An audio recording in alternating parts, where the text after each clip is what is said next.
नमस्कार दोस्तों, स्वागत है आप सभी का आज के मुख्य समाचार के इस वीडियो में, जहां हम आपके लिए हर दिन लेकर आते हैं देश और दुनिया की तमाम बड़ी खबरें। एक एक करके 50 बड़ी खबरों को सिर्फ 10 मिनट में जानेंगे। वीडियो के साथ अंत तक बने रहें। साथ ही आपसे एक छोटी सी रिक्वेस्ट है कि अगर आपने अभी तक इस वीडियो को लाइक नहीं किया है तो लाइक जरूर कर दें। साथ ही वीडियो के नीचे दिए गए इस लाल बटन को दबाकर चैनल को सब्सक्राइब कीजिए और इस घंटी को भी दबाइए ताकि आपको दिन भर की बड़ी खबरों की जानकारी लगातार मिलती रहे। तो चलिए दोस्तों, वीडियो को फटाफट शुरू करते हैं।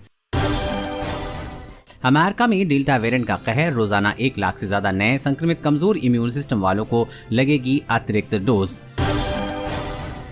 सिंगल यूज प्लास्टिक से बने कप, प्लेट, स्ट्रॉ पर 1 जुलाई 2022 से पूरी तरह बैन। केंद्र सरकार ने जारी किया नया नोटिफिकेशन।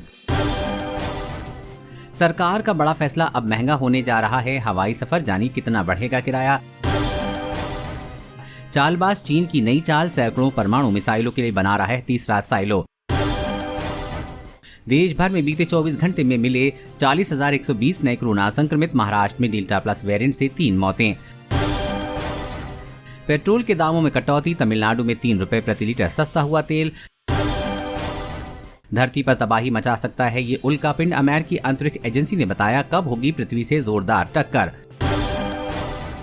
मोदी सरकार तीसरी लहर से निपटने की तैयारियों में जुटी है। स्वास्थ्य ढांचे को मजबूत बनाने के लिए राज्यों को दिए 7,500 करोड़।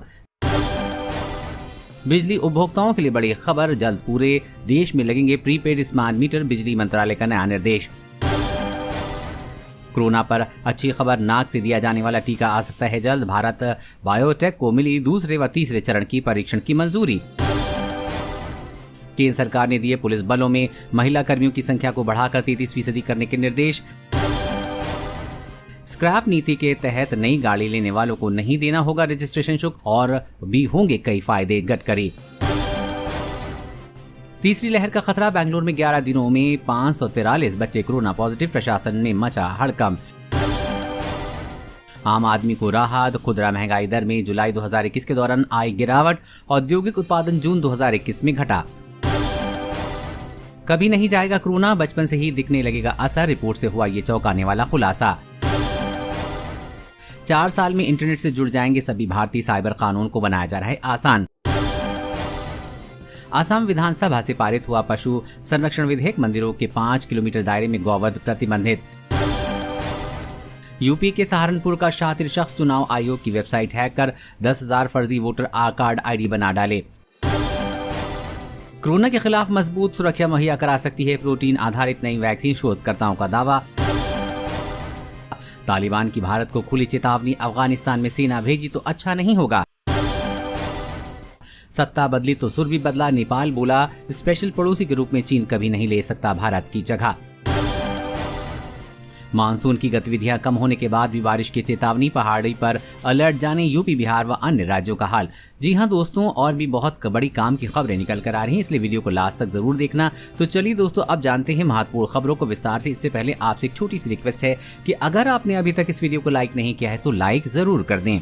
कोरोना पे अच्छी खबर, भारत बायोटेक की इंट्रानेजल वैक्सीन के दूसरे और तीसरे फेज के ट्रायल को मिली मंजूरी। जी हां, भारत बायोटेक ने नाक से दी जाने वाली कोविड वैक्सीन विकसित की है। इसके दूसरे और तीसरे फेज के ट्रायल को सरकार से रेगुलेटरी मंजूरी मिल गई है। देश में ये अपने किस्म का पहला टीका है। जैव प्रौद्योगिकी विभाग ने कहा कि 18 से 60 साल की उम्र के लोगों पर वैक्सीन के पहले फेज का ट्रायल पूरा हो चुका है। इस दौरान इसका कोई भी दुष्प्रभाव सामने नहीं आया है। क्लिनिकल ट्रायल से पहले भी टीके से किसी तरह का खतरा होने का अध्ययन किया गया था, जिसमें पाया गया है कि पूरी तरह से सुरक्षित है।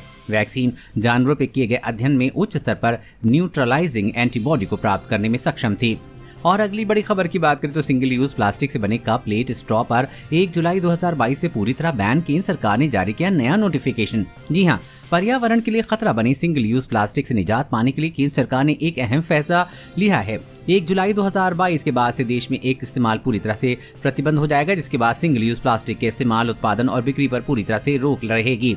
केंद्र सरकार ने सिंगल यूज प्लास्टिक के रूप में चिन्हित किए गए प्लास्टिक के उत्पादन, आयात, भंडारण, वितरण, बिक्री और इस्तेमाल पर रोक लगाने के लिए संशोधित नियमों को अधिसूचित किया है। इस श्रेणी में सिंगल यूज प्लास्टिक के बने प्लेट, कप, मिठाई के डिब्बे पर और सिगरेट के पैकेट पर चढ़ाई जाने वाली प्लास्टिक की परत भी शामिल है।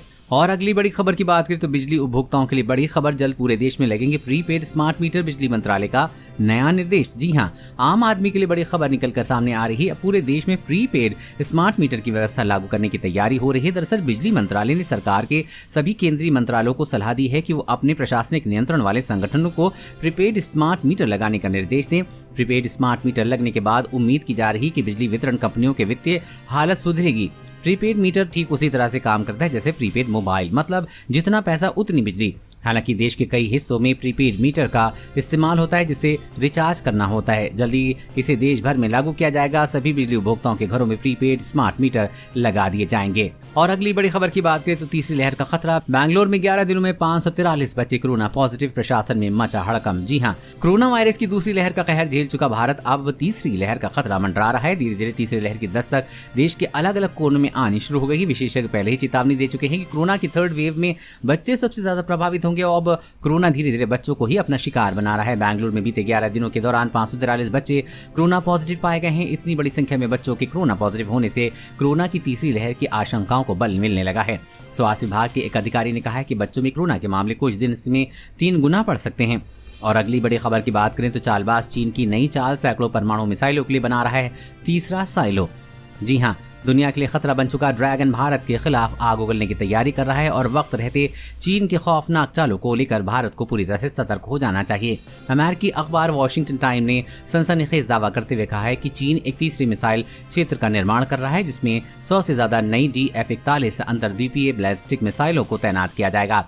सैटेलाइट तस्वीरों के आधार पर यह खुलासा किया गया है। पिछले कई हफ्ते से चीन लगातार अपने परमाणु मिसाइलों को रखने के लिए एक अड्डे का निर्माण कर रहा है। सबसे खास बात यह है कि चीन का ये तीसरा परमाणु अड्डा भी उतना ही बड़ा है जितने बड़े पहले के दोनों परमाणु अड्डे हैं। और अगली बड़ी खबर की बात करें तो स्क्रैप नीति के तहत नई गाड़ी लेने वालों को नहीं देना होगा रजिस्ट्रेशन शुल्क और भी होंगी कई फायदे। गडकरी, जी हाँ, आज प्रधानमंत्री नरेंद्र मोदी ने नई व्हीकल स्क्रैपिंग पॉलिसी की शुरुआत की है जिसके तहत पुरानी गाड़ी का स्क्रैप सर्टिफिकेट देने पर न सिर्फ नई गाड़ी का डिस्काउंट मिलेगा बल्कि रोड टैक्स में भी छूट मिल सकती है। इस पॉलिसी का खास बात यह है कि पुरानी गाड़ी के स्क्रैप प्रमाण पत्र वाले लोगों को नई गाड़ी खरीदने पर रजिस्ट्रेशन के लिए कोई शुल्क नहीं देना होगा और रोड टैक्स में भी छूट मिलेगी। इसके अलावा पुरानी गाड़ियां पुरानी टेक्नोलॉजी के कारण रोड एक्सीडेंट का खतरा ज्यादा रहता है जिससे मुक्ति मिलेगी। साथ ही हमारे स्वास्थ्य में प्रदूषण के कारण जो असर पड़ता है उससे भी कमी आएगी। और अगली बड़ी खबर की बात करें तो केंद्र सरकार ने दिए पुलिस बलों से महिला कर्मियों की संख्या को बढ़ाकर 33% करने के निर्देश। जी हां, केंद्र सरकार ने महिलाओं के लिए एक बड़ा फैसला लिया है। सरकार ने देश भर के पुलिस बलों में महिला कर्मियों की कुल संख्या 33% तक करने के निर्देश दिए हैं जो फिलहाल में 10.30% है। केंद्र सरकार ने समय समय पर राज्यों को पुलिस बलों में महिला कर्मियों की संख्या बढ़ाने के लिए एडवाइजरी जारी की है। एडवाइजरी में कहा गया है कि हर एक थाने में कम से कम 3 महिला सब इंस्पेक्टर और 10 महिला पुलिस कांस्टेबल होनी चाहिए ताकि 24 घंटे एक महिला हेल्प डेस्क की व्यवस्था की जा सके। और अगली बड़ी खबर की बात करें तो सरकार का बड़ा फैसला, अब महंगा होने जा रहा है हवाई सफर, जानी कितना पड़ेगा किराया। जी हाँ, हवाई सफर करने वाले यात्रियों के लिए बड़ी खबर है। बहुत जल्द फ्लाइट से सफर करना महंगा हो जाएगा। मामले की जानकारी रखने वाले अधिकारियों ने बताया कि नागरिक उड्डयन मंत्रालय ने घरेलू हवाई किराए की अधिकतम और न्यूनतम सीमा में 12.5% की बढ़ोतरी की है।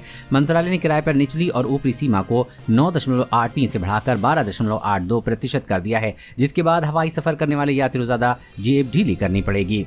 और अगली बड़ी खबर की बात करें तो मानसून की गतिविधियां कम होने के बाद भी बारिश की चेतावनी, पहाड़ों पर अलर्ट, जाने यूपी, बिहार व अन्य राज्यों का हाल। जी हां, जिसमें आने वाले दिनों में देश के कई हिस्सों में वर्षा की गतिविधि कम होने की संभावना है। हालांकि इस ब्रेक के दौरान पूर्व और पूर्वोत्तर भारत में कुछ हिस्सों में मौसम में बिगड़ रहने की संभावना है। भारत मौसम विज्ञान विभाग के अनुसार एक चक्रवाती हवाओं का क्षेत्र पश्चिम बिहार और पड़ोस में स्थित है। ये सिस्टम अगले घंटों तक जारी रहने और उसके बाद कम होने की उम्मीद है, जिसके चलते आसाम, मेघालय, उप हिमालय, पश्चिम बंगाल, सिक्किम और अरुणाचल प्रदेश में ऑरेंज अलर्ट जारी किया गया है।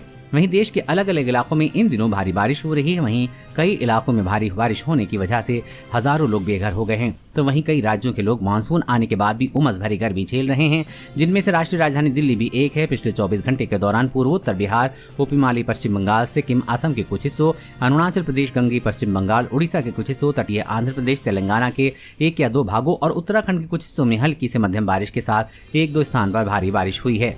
वहीं उत्तराखंड में बारिश के कारण उपजी परेशानियां कम नहीं हो रही हैं। पहाड़ों में जगह जगह भूस्खलन का सिलसिला जारी है, यातायात प्रभावित है, वाहन मलबे में फंस रहे हैं। मौसम विज्ञान केंद्र के मुताबिक देहरादून, नैनीताल के साथ ही चंपावत, पिथौरागढ़, बागेश्वर और चमोली में कहीं कहीं बारिश हो सकती है। अन्य जिलों में हल्की से मध्यम बारिश के आसार हैं। वहीं देश भर में बने मौसमी सिस्टम की बात करें तो मानसून ट्रफ अमृतसर, पटियाला, नजीबाबाद, फुरसतगंज, डेहरी, मालदा और फिर पूर्वोत्तर की ओर अरुणाचल प्रदेश की ओर जा रहा है। बिहार में उससे सटे पूर्वी उत्तर प्रदेश पर बना चक्रवाती हवाओं का क्षेत्र बना हुआ है। एक चक्रवाती हवाओं का क्षेत्र उत्तरी पाकिस्तान और दूसरा उत्तरी गुजरात उससे सटे क्षेत्र पर बना हुआ है, जिसके चलते उत्तर प्रदेश, आंध्र प्रदेश, अंडमान और निकोबार द्वीप समूह, केरल, कर्नाटक, तेलंगाना, उड़ीसा, लक्षद्वीप के कुछ हिस्सों, उत्तराखंड, हिमाचल प्रदेश और जम्मू कश्मीर में भारी बारिश हो सकती है। वहीं अगले 24 घंटे के दौरान असम, मेघालय, अरुणाचल प्रदेश के कुछ हिस्सों, पश्चिम बंगाल, सिक्किम, बिहार, रायलसीमा में हल्की से मध्यम बारिश के साथ कुछ स्थानों पर भारी बारिश हो सकती है। पूर्वोत्तर भारत, केरल के कुछ हिस्सों, तटीय कर्नाटक, दक्षिण आंतरिक कर्नाटक, तेलंगाना, उड़ीसा, लक्षद्वीप के कुछ हिस्सों, उत्तराखंड, हिमाचल प्रदेश, तमिलनाडु और आंतरिक महाराष्ट्र के कुछ हिस्सों में हल्की बारिश की संभावना है। दोस्तों, आज की खबरों में बस इतना ही। इसी तरह हर रोज काम की खबरें जानने के लिए आप हमेशा हमारे साथ जुड़े रहें। हमारे साथ जुड़ने के लिए वीडियो के नीचे दिए गए इस लाल बटन को दबाएं और साथ ही इस घंटी को भी दबाइए ताकि आपको हर खबर की सटीक जानकारी मिल सके। जय